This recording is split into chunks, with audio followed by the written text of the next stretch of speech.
Salve, salve pessoal, tudo bem com vocês? Para quem não me conhece, meu nome é Guilherme Oshima, sou advogado no Oshima Maciel Ribeiro Advogados Associados e vou trazer um pouco para vocês hoje a questão acerca da blockchain, os esportes eletrônicos e os games. Eu vou começar compartilhando a tela aqui porque eu preparei uma apresentação, pessoal. Então, espero que todos consigam aqui acompanhar certinho. Vamos então dar início à nossa apresentação. E para quem não me conhece, como fiz essa breve introdução, sou advogado, membro da Comissão de Inovação e Gestão da OAB do Paraná, e também atualmente eu coordeno um grupo de discussão lá dentro em que tratamos dos esportes eletrônicos, dos games e do direito. Além disso, a relação com a blockchain se deu por meio dos estudos envolvendo direito e tecnologia, principalmente por conta de ser professor da pós-graduação em Compliance e Direito 4.0 da Unisociesc. Então, além de poder unir essas duas paixões da tecnologia e do direito, poder centralizar e canalizar isso para dentro do mundo dos esportes, será tudo isso demonstrado ao longo desse nosso bate-papo.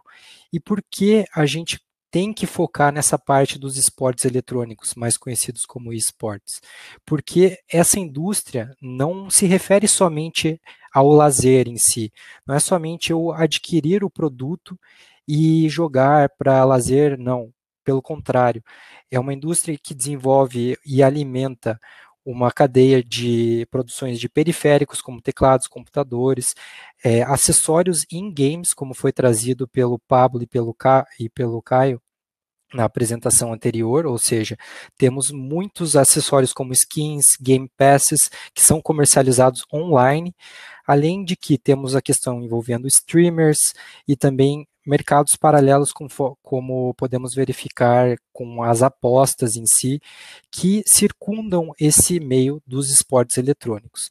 E essa grandeza em si, ela é traduzida em números. Conforme eu vou trazer para vocês aqui, somente em 2020, o cenário previsto por um estudo realizado pela Microsoft é de que 2 bilhões de usuários estão conectados em games, sejam eles mobile games, sejam eles jogos mais competitivos como LoL, Dota, Counter-Strike. Todos esses usuários são considerados usuários de games. Além disso, a receita estimada para esse ano na indústria dos games é a produção de aproximadamente 159,3 bilhões de dólares, ou seja, é um mercado em franca expansão. Além disso, os ratings da indústria, ou seja, as transmissões envolvendo campeonatos de esportes já superam transmissões referentes a campeonatos tradicionais. Somente em 2016, a final mundial de League of Legends atingiu o número de 40,3 espectadores simultâneos, enquanto as transmissões da NBA atingiram 36 milhões de espectadores simultâneos. Não somente em 2016, como em 2018, a final de League of Legends atingiu o nível histórico de 100 milhões de espectadores instantâneos, que superou a média de espectadores simultâneos do Super Bowl, a final da NFL, que atingiu 98 milhões de espectadores. Ou seja, temos aqui uma evidência, uma menina dos olhos do mercado que deve ser analisado e os reflexos disso na blockchain, da implicação disso com a blockchain no futuro. Por fim, temos a questão de que somente no primeiro semestre de 2020, o prize pool competitivo, ou seja, a premiação estimada para as competições de esportes eletrônicos, somente nesse primeiro semestre de 2020, atingiram 29 milhões de dólares. Eu peço desculpas pela minha voz, principalmente por conta do clima de Curitiba, que é tão agradável, mas damos aqui continuidade, então. Diante dessa grandeza em números, o que a gente pode analisar que vai se refletir no mercado de esportes aqui no no mercado de esportes e que pode ter relação com a blockchain. E não só pode, como já tem relações. Devemos analisar, então, os seguintes mercados. O mercado dos games, como já foi trazido pelo Pablo e pelo Lucas, temos a questão de que temos a possibilidade de trabalhar com desenvolvimento de jogos, análise de dados e o próprio comércio eletrônico dentro do game, ou seja, aquele comércio em game que pode se refletir para um comércio em valores reais posteriormente.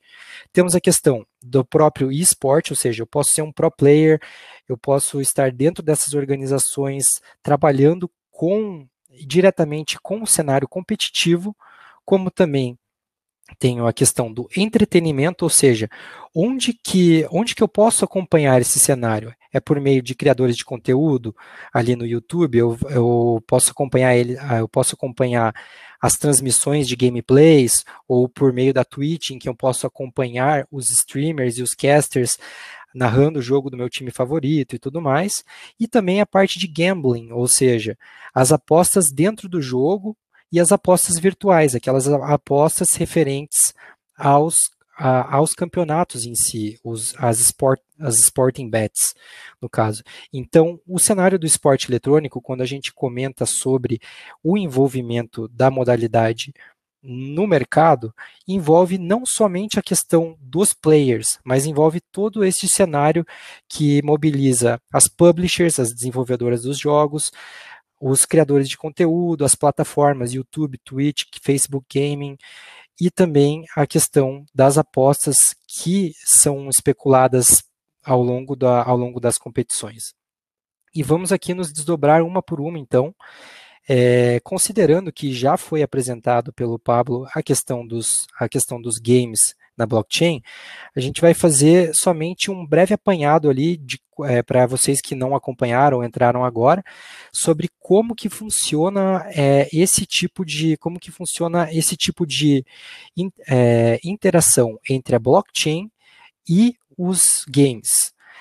Por meio disso, a gente tem que levar em consideração a seguinte questão: a economia in-game, ou seja, conforme trazido pelo Pablo, dentro dos games eu tenho acesso a diversos bens virtuais, ou seja, aqueles ativos digitais que representam skins, pacotes de voz, Game Pass, ou seja, são características que distinguem seu personagem dentro do game e que aquilo representa um valor.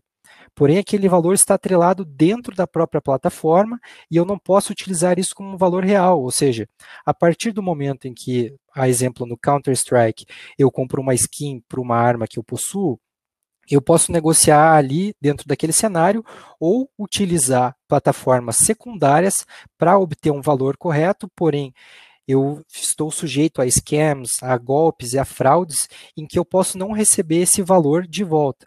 E esse valor em game desses bens estão diretamente vinculados à sua raridade, que, conforme também é trazido na palestra anterior, varia de acordo com a especulação no mercado. E diante desse cenário, até aproveitando uma pergunta que foi realizada ali no chat, temos a questão de que a tokenização, isso é, a aplicação da blockchain em games já existe? Já existe sim, e é utilizada por meio de non-fungible tokens.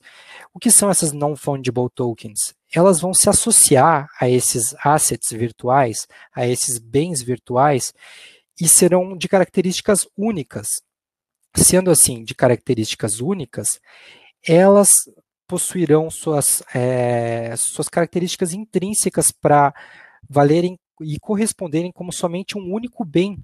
Por isso, a importância da blockchain nesse processo, por meio por meio da criptografia em si, você tem a valorização desse bem como a questão de que, para eu fazer o trading dele, não vão existir várias cópias desse item, só vai existir esse item único. A partir disso, ele tem um valor expressivo e determinado e que pode ser comercializado por moedas paralelas em si com um valor expressivo real, não somente dentro do game. E a exemplo disso, eu trouxe o caso do CryptoKitties, ou seja, é um game em que você basicamente participa da criação e do desenvolvimento de gatinhos, isso mesmo, gatos, animais, em que eles vão ter skins, determinados atributos, e que, a depender da formulação desses genomas deles, ou seja, dos smart contracts envolvidos dentro desses tokens, eles vão valer mais ou menos a depender justamente da sua raridade. Então, ou seja, a partir desses ativos virtuais, eu posso fazer uma comercialização e eles vão transparecer de valores únicos dentro da blockchain, justamente porque são atrelados a essas non-fungible tokens. Além desse cenário dos games, a gente acompanha muito e o desenvolvimento do cenário dos games e dos esportes estão muito atrelados à questão do entretenimento, ou seja, estão intrinsecamente conectados à questão da transmissão, do alcance dos campeonatos e dos vídeos ao espectador.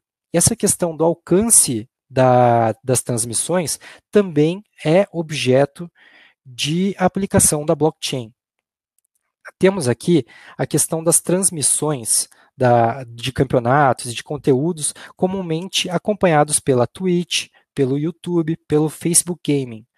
O que acontece quando eu utilizo essas plataformas? Elas possuem um custo, apesar de que nós, como usuários, utilizamos esses serviços, entre aspas, gratuitamente. Eles possuem um custo a partir do momento em que eu, como produtor de conteúdo ou entidade credibilizada para transmitir um campeonato ao vivo, jogo o conteúdo na internet, e a partir desse momento a plataforma é responsável por fazer o processo de transcoding, ou seja, adequar a largura da banda que ela está recebendo do meu vídeo e transmitir em diversos formatos de banda e que se adequem a qualquer outro dispositivo. Ou seja, para ele fazer esse processo, ele tem um custo. E para minimizar esse custo, geralmente essas plataformas utilizam-se de anúncios, a venda dos dados, apesar da incidência agora da LGPD, você não pode fazer essa venda, né? Ou depende, obviamente, do consentimento do usuário, mas são essas as formas em que esses aplicativos conseguem amparar os custos para a transmissão desses conteúdos. E o que acontece por meio da blockchain? Por meio da blockchain, é possível eu estruturar uma rede ponto a ponto para que todos os colaboradores consigam contribuir com esse transcoding, ou seja, a partir do momento em que os nós dessa cadeia blockchain, dessa cadeia, conseguem receber e distribuir esse conteúdo, eu tenho menos custos. E esse é justamente o propósito da plataforma LivePeer, em que eu me elejo um nó dessa cadeia para que eu contribua ali com o transcoding desse procedimento de transmissão dos vídeos. A partir desse momento em que eu sou um contribuinte dessa cadeia, ou seja, entre aspas, um minerador dessa cadeia, eu recebo um incentivo em Ethereum ou uma outra stablecoin. Então, essa foi uma forma em que a aplicação da blockchain ela conseguiu, segundo a LivePeer, conseguiu reduzir em 50 vezes o valor de uma transcoding, bem como atrair gente para contribuir com essa cadeia, ou seja, eu não sou um usuário em que estou tendo os meus dados vendidos ou sendo bombardeado com anúncios. A partir desse momento em que eu participo da cadeia ali, eu sou uma pessoa em que eu também posso receber benefícios por estar contribuindo com o ambiente. Então, nós vimos aqui a questão dos games, ou seja, como que a blockchain pode se envolver com a parte de tokenização dos ativos virtuais, a questão de como ela também pode se relacionar com as plataformas de transmissão de conteúdo, e, por fim, a gente traz aqui o caso referente às apostas, ou seja, a partir do momento em que eu tenho uma competição, que eu tenho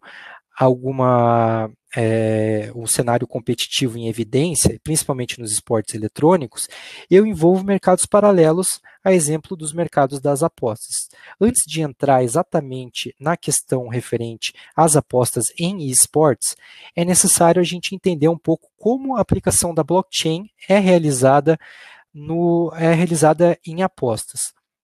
Para isso, eu trouxe o caso da DICE e da Fanfare, em que basicamente funciona como um cassino virtual, ou seja, a partir do momento em que eu entro nessa plataforma, que é estruturada por meio de contratos inteligentes e também pelo artifício da blockchain, eu consigo verificar quando as ordens foram processadas, qual é o valor que eu inseri dentro da plataforma, e também a questão dos saques e entradas de pagamentos, ou seja, quanto que eu coloquei, quanto que eu vou retirar, tudo isso com a transparência da blockchain. Então, por meio desse cenário, temos que importar esse cenário para outras duas discussões, para essa discussão dos esportes eletrônicos. Por um lado, nos esportes eletrônicos e também a exemplo do que acontece em esportes tradicionais, é possível que ocorra a questão de fraudes, match fixings, ou seja, combinação de resultados. E para isso temos os casos ali do North American Match Fixing Scandal, que envolveu determinados players de Counter-Strike que combinaram certas derrotas em partidas para conseguir um profit maior, e também da Mountain Dew League, que também foi o mesmo caso em que houve a manipulação de resultados para beneficiar determinados apostadores. Diante desse cenário, dessas possíveis fraudes, nós temos aqui duas alternativas e visibilidades de aplicação da blockchain, justamente para, apesar de que não seja possível coibir o match fixing, nós possamos, justamente por conta dos princípios da accountability e da transparência da blockchain, verificar quais foram os usuários, eventualmente, que apostaram nessas equipes e tiveram ganhos não usuais, que sejam então, objetos de uma investigação. Diante disso, temos a plataforma bitbook.ag e a Bithereum. A partir desse momento em que eu estou ali apostando ali como eu referi nos slides, Sportsbook, trata-se então de apostas em competições. A partir do momento em que eu estou apostando em competições eletrônicas e em uma plataforma que tem o amparo da blockchain e toda essa questão de transparência, eu posso verificar qual foi o usuário que fez uma aposta nesse jogo que teve uma provável manipulação de resultado, justamente qual foi o valor retirado, para fazer esse follow the money depois. Então, diante desses casos, é possível contribuir, entrar em conformidade para evitar maiores fraudes dentro dos ambientes de gambling, apostas, e cabe aqui também destacar essa questão do Ethereum, em que você não aposta contra a casa. Ou seja, você tem uma aposta entre amigos ali, o que acaba por coibir eventual tentativa de que a casa se beneficie de algoritmos para valorizar determinada aposta em cassino e tudo mais. Então, por meio dessa questão da blockchain, eu posso ter uma transparência maior na questão das apostas. Então, pessoal, em síntese, podemos destacar que no mercado dos esportes eletrônicos, eu não tenho somente a possibilidade de visualizar a aplicação da blockchain para ativos virtuais, ativos em games. Eu tenho também a possibilidade de verificar essa questão da aplicação da blockchain dentro do cenário das apostas, como também das streamings, o que já acontece no mundo real. Basta somente, então, justamente esse conhecimento maior sobre o mercado e também uma noção maior de que o mercado do esporte eletrônico não se resume somente ao lazer, e sim o envolvimento de todas essas indústrias. Eu vou dar uma olhada aqui nas perguntas, mas eu acredito que, como fiz referência aqui a pergunta do Valdir, que quais os jogos já estão sendo tokenizados. Justamente essa questão do caso do CryptoKitties é um grande exemplo, que é um dos primeiros casos de tokenização dos games. E também eu acho que seria mais essa questão mesmo. Então, pessoal, eu agradeço o convite da organização do Blockchain Connect, de todo o apoio da Eduarda e da Ilana para me auxiliar nessa conexão. Espero que todos se encontrem bem, saudáveis nesse período de pandemia e até mais, pessoal. Minhas redes sociais na descrição do vídeo, na descrição dos painéis, e havendo mais perguntas, eu fico à disposição, pessoal. Boa noite.